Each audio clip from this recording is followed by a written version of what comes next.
Hello guys, कैसे हैं आप लोग। आज के इस पिता पहचान क्लासेस में मैं पिता कुमारी झा आज ले आई हूँ दिगंत भाग 2, जो बिहार बोर्ड 12वीं के बच्चों का होता है और जिसमें मैं काव्यखंड में जायसी के कड़वक 1 एवं 2 हमारे इस पाठ में क्या कहते हैं, पाठ 1 दिगंत भाग में 2 जायसी के पद संकलित हैं, जो किससे लिए गए हैं, पद्मावत से लिए गए हैं, जो उन्हीं का एक प्रमुख महाकाव्य है जो कि अवधी भाषा में है।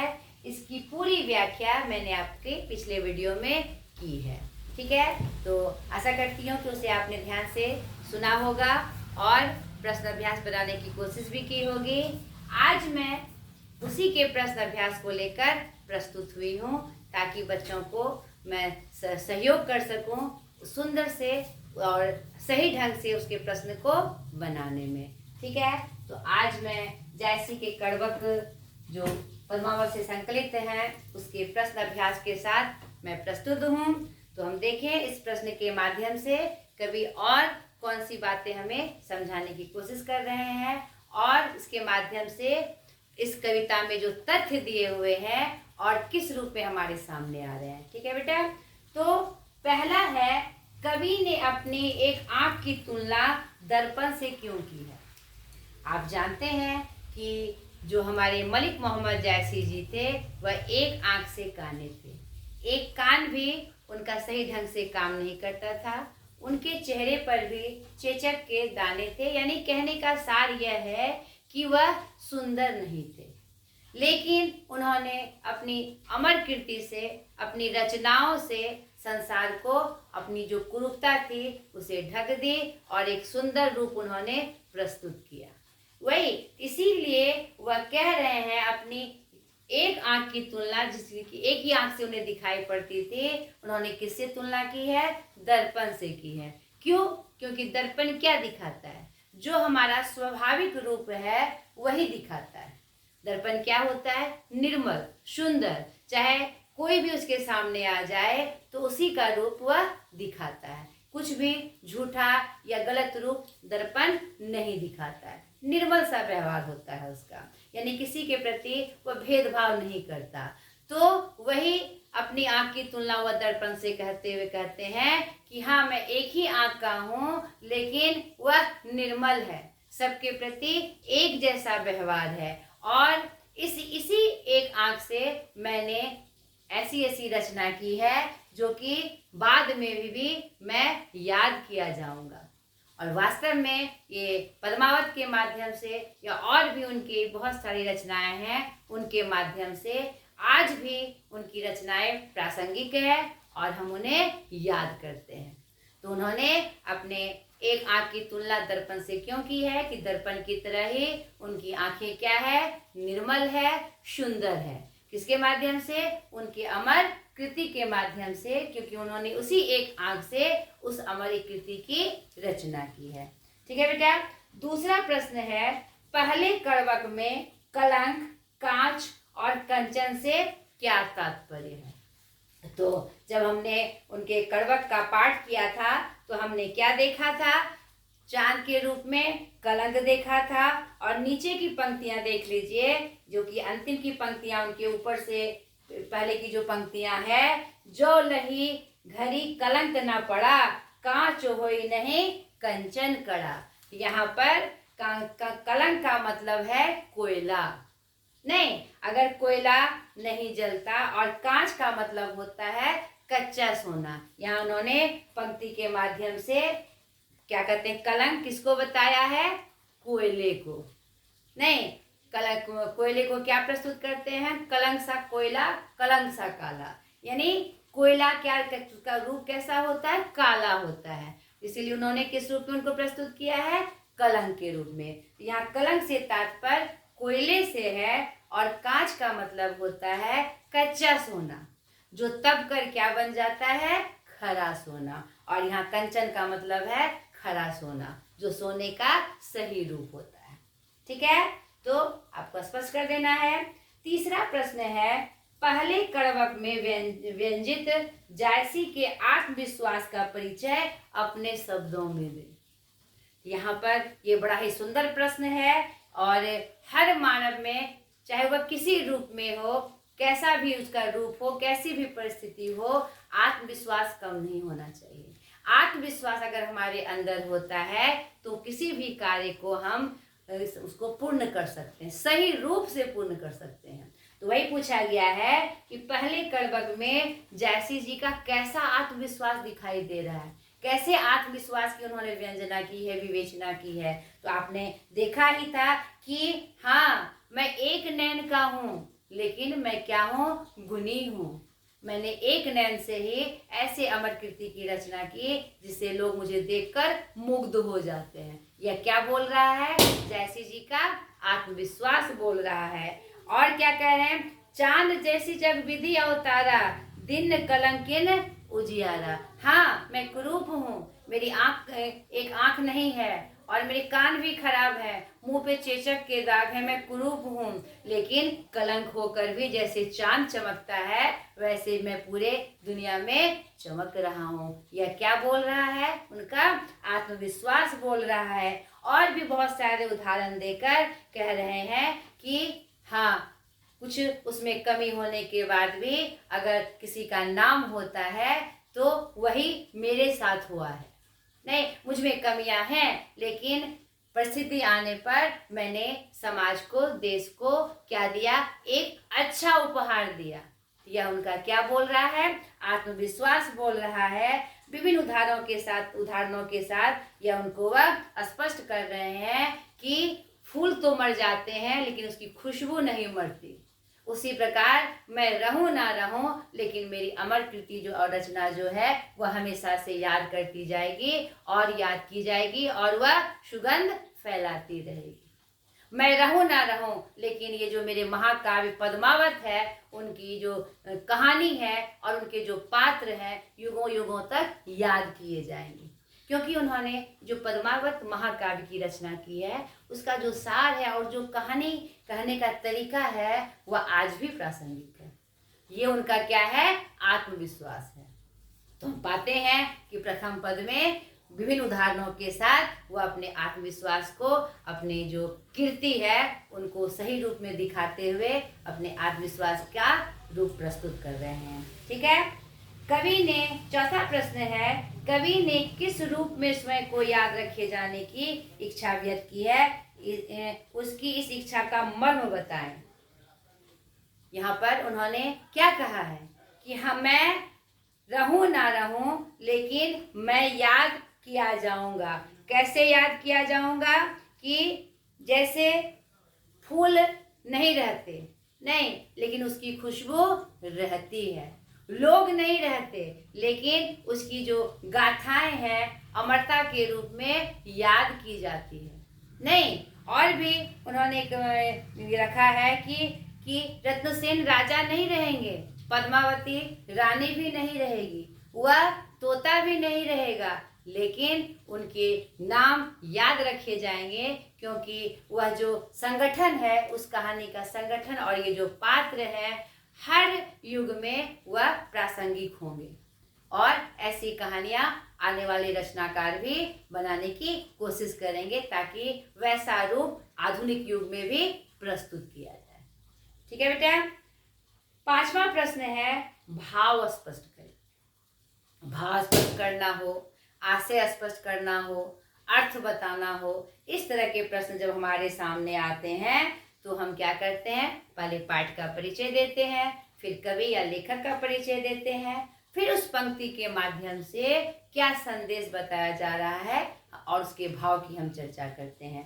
तो क्या है, जो लही अम्बहि डाम न होई, लौ लही सुगंध बसाई न सोई। यहाँ पर इस पंक्ति के माध्यम से हम देखते हैं यहाँ पर कि फर्स्ट करवट में ही यह उन्होंने चर्चा की है कि जो लही अम्बही डाव न होई, तो लही सुगंध बसाई न सोई। यानी कि आम में, यानी आम की जब खुशबू नहीं होगी तो क्या होगा, वह हमारे सामने प्रस्तुत नहीं हो सकती है। वह अपनी खुशबू से हमें एहसास कराता है कि हाँ, अब मेरा आगमन हो रहा है। तो सुगंध अगर उसमें नहीं बसा होता तो उसकी प्रस्तुति या उसके होने का भी आगाज हमें नहीं होता। तो प्रस्तुत पंक्ति हमारे जयसी जी के प्रथम कर्मक से ली गई है, जिसमें उन्होंने चाहे आदमी मर जाए, चीज रहे ना रहे, वस्तु रहे ना रहे, लेकिन उसकी कीर्ति और उसकी जो अमर गाथा है वह युगों युगों तक याद रखी जाती है। इसका उन्होंने स्पष्ट विवरण दिया है। ठीक है। छठा प्रश्न है, रकत के लेई का क्या अर्थ है? रकत का मतलब यहाँ पर अवधी भाषा में रकत मतलब ये मानक रूप में ये क्या होगा? रक्त, खून, खून का गुण। यानी कि ये जो कविता उन्होंने लिखी है उन्होंने जो क्रमबद्ध इसे सजाया है, उन्होंने रक्त के गोंद से सजाया है। यानी उनकी पूरी पंक्ति या किससे सजी हुई है? उनके रक्त से सजी हुई है। खून से उन्होंने उसे सींचा है, खून से उन्होंने उसे सजाकर क्रमबद्ध किया है। ठीक है। यहाँ पर रक्त के लेई का अर्थ क्या है? खून का गोंद। ठीक है, जिसे उन्होंने इस कविता पद्मावत को एक एक पंक्ति को क्रमवार सजाया है। ठीक है। सातवां प्रश्न है, मोहम्मद यही कवि जोरी सुनावा, यहाँ कवि ने जोरी शब्द का प्रयोग किस अर्थ में किया है? मोहम्मद का यह कवि जोरी सुनावा, यहाँ पर यह पंक्ति हमारे जयसी जी के करवक से ली गई है। यहाँ पर जोड़ी का शब्द का प्रयोग किया गया है। यह जोड़ी शब्द का अर्थ है जोड़ना। उन्होंने ये जो पद्मावत की कथा कही है, किसी एक राजा रानी की यह कथा नहीं है, उसमें विभिन्न घटनाओं और पात्रों का विवरण किया गया है। नहीं, सिंघल द्वीप से लेकर पद्मावत की राजधानी तक जब हम पहुंचते हैं, रत्नसेन राजा से लेकर सिंघल द्वीप की महारानी तक जाने के क्रम में हम बहुत सारे ऐसे प्रसंग और घटनाएं पद्मावत में पाते हैं। नहीं, यहाँ पर नागवती वियोग खंड का भी वर्णन किया गया है। इसमें 12 मास के जो ऋतु हैं उसका भी वर्णन बड़े सुंदर ढंग से किया गया है। यहाँ श्रृंगार रस में वियोग पक्ष का भी वर्णन किया गया है, मिलन पक्ष का भी वर्णन किया गया है। यहाँ पर युद्ध के भी रूप दिखाए गए हैं अलाउद्दीन खिलजी के रूप के साथ में। यानी ऐसी बहुत सारी घटनाएं और प्रसंग हैं जो पद्मावत में दिखाई पड़ती है, जिन्हें एक एक करके जोड़कर हमारे मलिक मोहम्मद जयसी जी दिखाते हैं। यहाँ पर जोड़ी का तात्पर्य क्या है? जोड़ना, जोड़कर दिखाना। हर एक घटना को एक क्रमबद्ध से जोड़कर उन्होंने एक कहानी के रूप में प्रस्तुत किया है। भले अलग अलग घटना हो, अलग अलग प्रसंग हो, लेकिन उन्होंने ऐसा जोड़ दिया है, इतना सुंदर जोड़ दिया है, या कहीं कथा भटकती हुई नजर नहीं आती। लगती है कि हाँ, यह प्रसंग भी इसी का एक मुख्य भाग है। कोई भी प्रसंग उससे अलग हटता हुआ प्रतीत नहीं होता है। उन्होंने सुंदर ढंग से इसे जोड़ा हुआ है ताकि एक सुंदर रूप में या एक कहानी के रूप में प्रस्तुत हुई है। ठीक है बेटा। 8वां कह रहा है, दूसरे करवक का भाव सौंदर्य स्पष्ट करें। इनका जो दूसरा करवक है, जब मैं इसकी व्याख्या बता रही थी तो उन्होंने स्पष्ट रूप से कहा है कि मैं मोहम्मद कवि, मैं मलिक मोहम्मद कवि जो हूँ, क्या जोड़कर मैं यह कथा आपको सुना रहा हूँ। और यह प्रेम के पीर की कथा है। यह किसकी कथा है? प्रेम के पीर की कथा है। और आचार्य रामचंद्र शुक्ल ने मलिक मोहम्मद जयसी जी को क्या कहा है? प्रेम की पीर का कवि कहा है। तो यहाँ पर प्रेम की पीड़ा की कथा है, और जिसे मैंने किससे जोड़ा है? अपने खून के गोंद से जोड़ा है, और जो गाढ़ी प्रीति स्नेह से भिगोई गई है। नहीं, यानी पद्मावत के इसमें अंतिम खंड में यह सार के रूप में, उपसंहार के रूप में उन्होंने ये करवक लिखे हैं। यह जो द्वितीय करवक है, यह पद्मावत के अंतिम भाग से है, और पूरे कहानी का सार, जिसे हम उपसंहार कहते हैं, कंक्लूजन कहते हैं, उन्होंने सार के रूप में बताया है कि यह जो कहानी मैंने प्रस्तुत की है आपके सामने, इसमें मैंने प्रेम का बंधन लगाया है, प्रेम की पीड़ा बताई है इसमें मैंने, और मैंने इसे अपने रक्त की लोई से सजाया है, रक्त के गोंद से सजाया है। कोई रत्नसेन राजा रहे ना रहे, सुआ रहे ना रहे, हीरामन तोता रहे ना रहे, अलाउद्दीन खिलजी जो सुल्तान है रहे ना रहे, लेकिन उसकी बखान आने वाले समय में भी, उनकी ये जो पात्र हैं आने वाले समय में भी याद किए जाएंगे, क्योंकि उस समय भी यह प्रासंगिक होगी और यह जो कहानी का स्वरूप है युगों युगों तक याद रखा जाएगा, क्योंकि आदमी मर जाता है उसकी कीर्ति नहीं मरती। तो यहाँ पर दूसरे कड़वक में क्या कहते हैं, उन्होंने बड़े ही सुंदर ढंग से उसका भाव बहुत सुंदरता के साथ जो संदेश वह दे रहे हैं उन्होंने प्रस्तुत किया है। ठीक है, नवा प्रश्न है, धनी सो पुरुष जस कीरति जासु, फूल मरे पे मरे न बासु। यह पंक्ति उनके द्वितीय पद के अंतिम पंक्ति से ली गई है। क्या कहते हैं, यहाँ पर दूसरे पद में देखिए अंतिम के जो ऊपर के पंक्ति है उससे ली गई है, जिसमें वह स्पष्ट कर रहे हैं, व्याख्या करनी है, तो उसमें भी आपको पाठ का परिचय कवि परिचय देना है। प्रस्तुत पंक्ति हमारे पाठ जयसी के कड़वक दूसरे कड़वक से ली गई है, जिसमें उन्होंने बताया है कि वह पुरुष वास्तव में धनी होता है, धनवान होता है, जिसकी कीर्ति चारों तरफ फैलती है, क्योंकि फूल मर जाते हैं और लेकिन उसकी जो खुशबू है चारों तरफ हमेशा फैलती रहती है, बहुत दूर दूर तक, बहुत दिनों तक उसकी खुशबू फैलती रहती है। हम किसी फूल की खुशबू को महसूस करते हैं तो जब भी हम उस फूल को याद करते हैं तो उसकी खुशबू ऑटोमेटिक हमारे मानसिक पटल पे आ जाती है। नहीं, वही ये प्रसंग के रूप में कह रहे हैं, फूल मर जाते हैं उसकी खुशबू नहीं मर जाती, तो वास्तव में वह पुरुष धनी है जिसकी कीर्ति हमेशा से याद की जाती है। ठीक है बेटा, ये आपके प्रश्न थे। अब थोड़ा हम भाषा की बात यानी व्याकरण पोर्शन में भी आपको निर्देशित कर दे।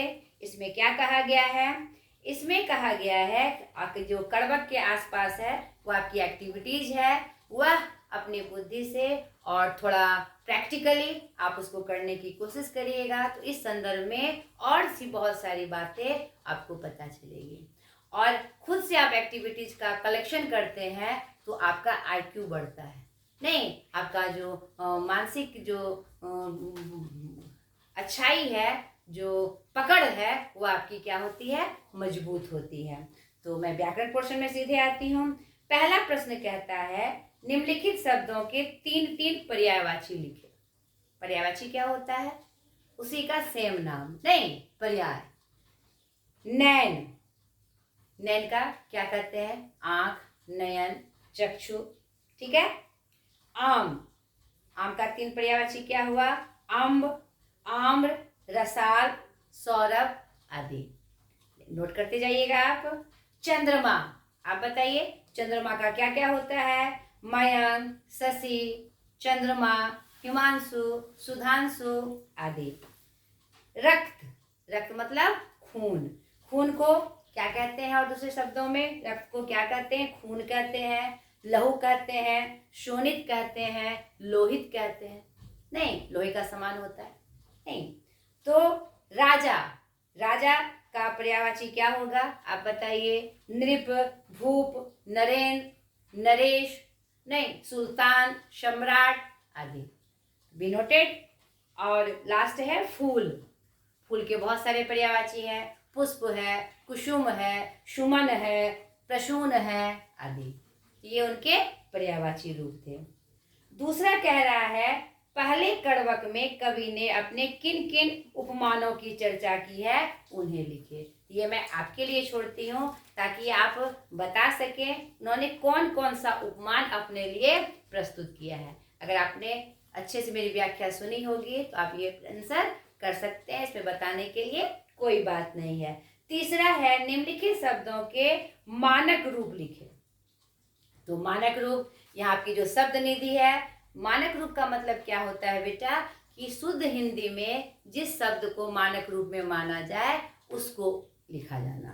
ठीक है, यह अवधी भाषा का शब्द है तो उसको शुद्ध हिंदी में लिखना है, जो कि आपके शब्द निधि में दिया हुआ है। सारे शब्द दिए हुए हैं, जैसे त्रिशूल का त्रिशूल, नयन का नयन आंख, दर्पण दर्पण, दो, इसमें दौरोपन और दर्पण है। दर्पण का स्पेलिंग क्या है? दो पॉपे रेफ और नो। और निर्मल, निर्मल का भी सेम क्या स्पेलिंग होगा? नी नॉर्सिकार मोपे रेफ लो, निर्मल। पानी, पमाकर नौ दीर्घिकार, पानी। नखत, नखत में क्या होता है? नक्षत्र। नखत यहाँ किसका अवधि भाषा में है? नखत को हिंदी में क्या कहते हैं? नक्षत्र कहते हैं। प्रेम, प्रेम मतलब प्रेम। रकत, रकत मतलब रक्त, खून। कीर्ति, कीर्ति मतलब यश, प्रसिद्धि। पुरुष, पुरुष मतलब क्या होता है? पुरुष। तो और ये आपके व्याकरण के पोर्शन थे। चौथा कहता है दोनों कड़वकों के रस और काव्य गुण क्या क्या है? रस मतलब कौन कौन सा रस उसमें प्रस्तुत हुआ है। रस का मैंने आपको बताए हैं कितने होते हैं? 11 रस हैं। तो उसमें इन कड़वक में किन किन रसों को बताया गया है, किस किस रस का प्रश्न उसमें प्रस्तुतिकरण हुआ है। और काव्य गुण क्या होते हैं कि किस गुण के माध्यम से वह काव्य लिखा गया है। पांचवा कह रहा है पहले कड़वक से संज्ञा पदों को चुने। संज्ञा किसे कहते हैं? नाम, यानी संज्ञा पद क्या हुए? जो नाम इसमें आए हैं उनको छांट कर आपको लिखना है। छठा प्रश्न कह रहा है सर्वनाम पदों को चुने।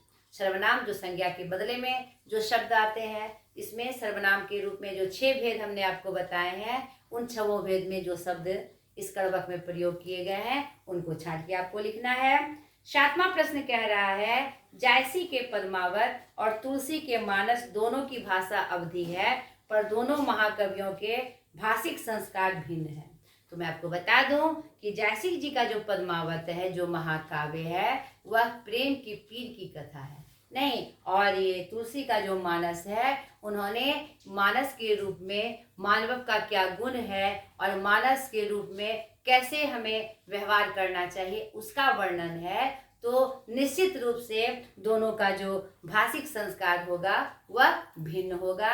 इनकी भाषा में श्रृंगारिक रूप ज़्यादा है और इसमें अर्थपूर्ण ज्ञानपूर्ण बातें अधिक लिखी गई है। तो यही इसमें विशेष भिन्नता है। तो आप अलग से कभी नेट पे सर्च करके इस प्रसंग को देखकर आप इनका जो उन्होंने कहा गया है कि इनके बारे में जानकारी प्राप्त करें, आप कर लेंगे। ठीक है बच्चों, मैंने पूरा अभ्यास आपको कंप्लीट करवाया। आज तक के लिए इतना ही। बाय।